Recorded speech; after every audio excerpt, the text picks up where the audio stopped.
There is such an important distinction between curing and healing.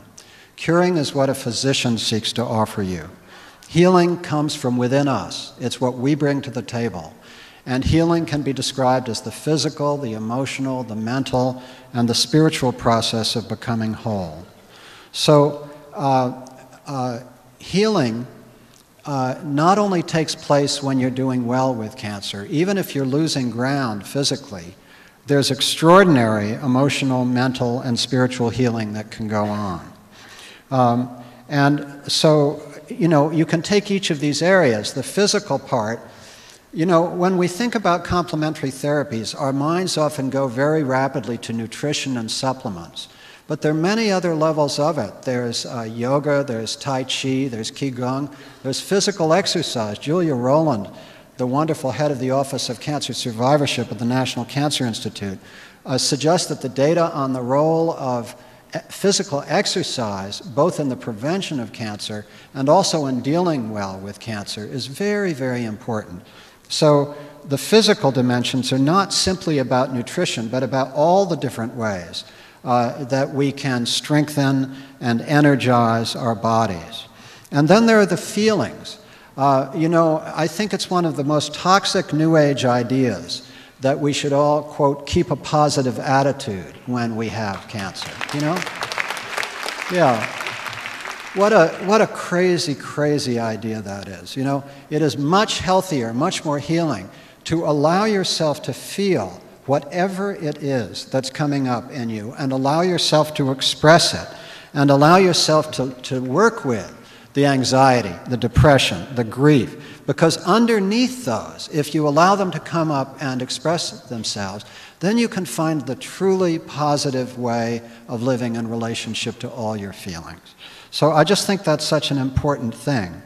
And then there's mental healing. And mental healing is the ideas that we have about ourselves, about our lives, about what this disease means. Often on the Cancer Help program, people come and they feel that this disease is some kind of judgment on them. What did I do wrong? That kind of, they've been brought up sometimes in a tradition where disease is seen as some kind of judgment. I'm not sure that's an idea that serves people very well. There are many other ideas that we have about ourselves. I don't know about each of you, but I know that many people in the Cancer Help program, and when I had my heart attack, it was really as though I had been reborn.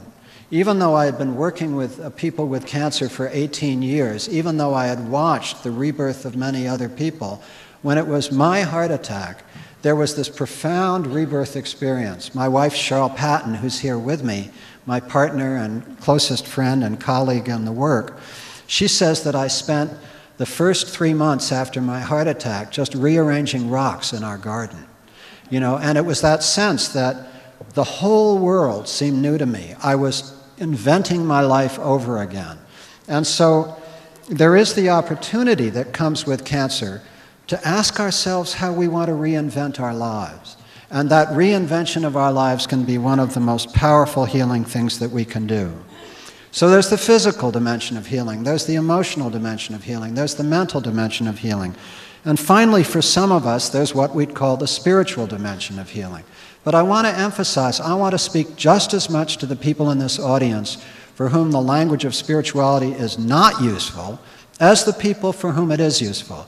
Because I don't privilege the language of spirituality. I don't believe that those of us who use spiritual language are somehow higher or better than the people who use a completely secular language. For me, we need to be able, in healing work, to translate between the secular and the spiritual. I often find that some of the most secular people I know, in their own words, are actually, from my point of view, the most spiritual people I know, that they are the kindest, that they are the most service-oriented toward other people. They don't need a spiritual language, but in their acts you know them.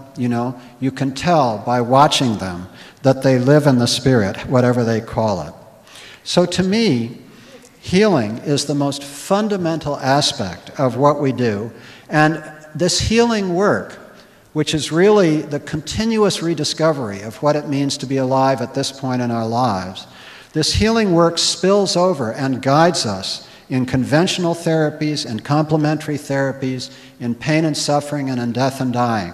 So it's not only about some, quote, spiritual experience or being high all the time, not at all. It is about living with the ongoing stresses and strains and suffering and joys and all of the difficulties of life, but doing so in a way that we feel whole. Doing so in a relationship with the struggles of life that makes us feel whole.